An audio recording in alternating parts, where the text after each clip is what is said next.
Hey everybody, welcome back to the tabletop. We're introducing the Phase today, which is my newest product. This is a magnetic device that provides a programmable haptic experience, meaning that whatever inputs you decide to configure in the core is going to give you outputs, which are the behaviors that the device is going to exhibit, and the way that you interact with that is going to change. So let's, before we put one together, let's look at these three. I have them all set up in different ways, and we're going to set this one up, this one right here, we're going to set it up in a different way as well. So this is very simple. All the magnets are arranged around the center in a core. There's a central magnet that all those other magnets will interact with. These are all currently set up to attract. So every 30 degrees, this is 60 degrees. Every 60 degrees of that circle, there's going to be one position in which the magnets are attracting. So this is a very basic setup. You could do the same setup with the magnets reversed.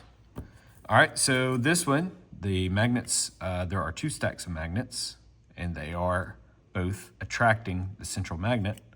So whenever I rotate it from resting, the magnets want to attract. So we're going a full 180 degrees between attractions.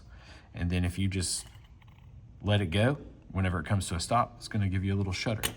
All right, this is the exact opposite of that.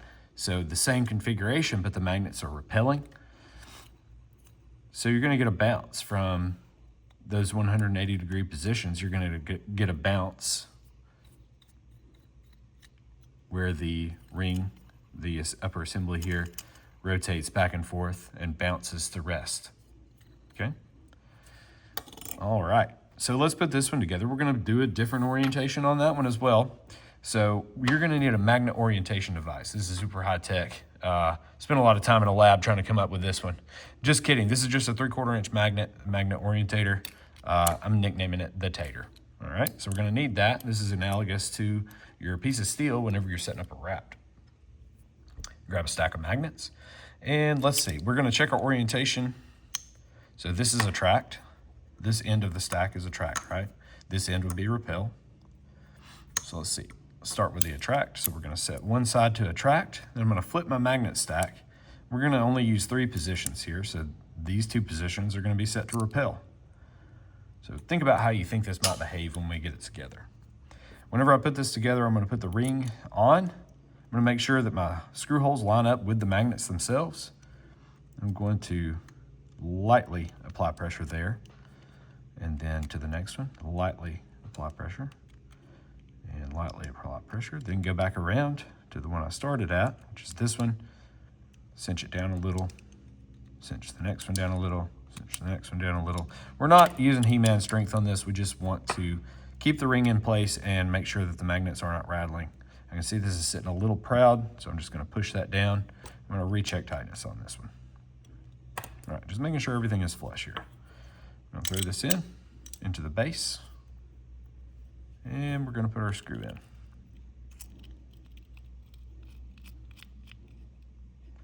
All right, we got an exposed bearing here. I don't like that. So I made this plug. This is going to keep the dust out, keep your bearing nice and clean. So plug an O-ring, throw that in there.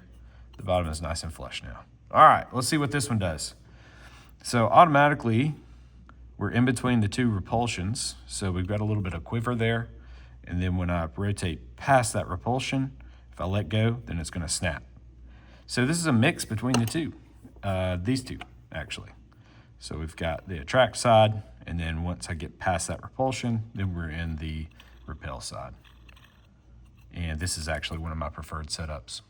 So, all right, that's it. This is just the high points. There's plenty more to be talked about. We've got spacers that take up the space in there if you want to use just one single magnet in a slot. If you do the math, there's something like 20-something thousand configurations that this thing can be set up in. I'm sure not all of those would be useful or enjoyable, but the option's there. So I'd like to see how you would like to set it up. So can't wait to see what y'all do with it. Hope y'all enjoy this. Thank you for your continued support. I love you guys. Thank you so much, and We'll see you next time.